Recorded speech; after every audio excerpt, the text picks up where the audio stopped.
ഉത്തരപർവ്വത മേഖല. ഉത്തരപർവ്വത മേഖലയുടെ സ്ഥാനം ലഡാക്കിന് വടക്കു പടിഞ്ഞാറ് മുതൽ ഇന്ത്യയുടെ കിഴക്കൻ അതിർത്തി അരുണാചൽ പ്രദേശ് വരെ. ഉത്തരപർവ്വത മേഖലയുടെ പ്രാധാന്യം കാലാവസ്ഥയെ സ്വാധീനിക്കുന്നു, പ്രകൃതിദത്തമായ കോട്ടയായി നിലകൊള്ളുന്നു, നദികളുടെ ഉത്ഭവ പ്രദേശം. ശൈത്യകാലത്ത് മധ്യേഷ്യയിൽ നിന്നും വീശുന്ന ശീതക്കാറ്റിനെ ഇന്ത്യയിലേക്ക് കടത്തിവിടാതെ സംരക്ഷിക്കുന്നത് ഉത്തരപർവ്വത മേഖലയാണ്.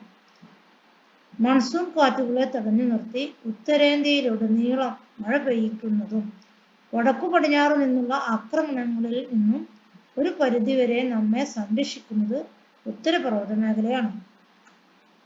ഉത്തരപർവ്വത മേഖലയെ ആ മേഖലയിൽ സ്ഥിതി ചെയ്യുന്ന പർവ്വതനിരകളുടെ അടിസ്ഥാനത്തിൽ 3 വിഭാഗങ്ങളായിട്ട് തരംതിരിച്ചിരിക്കുന്നു. ട്രാൻസ് ഹിമാലയൻ നിരകൾ, ഹിമാലയൻ നിരകൾ, പൂർവാഞ്ചൽ അല്ലെങ്കിൽ കിഴക്കൻ മലനിരകൾ എന്നിങ്ങനെയാണ്.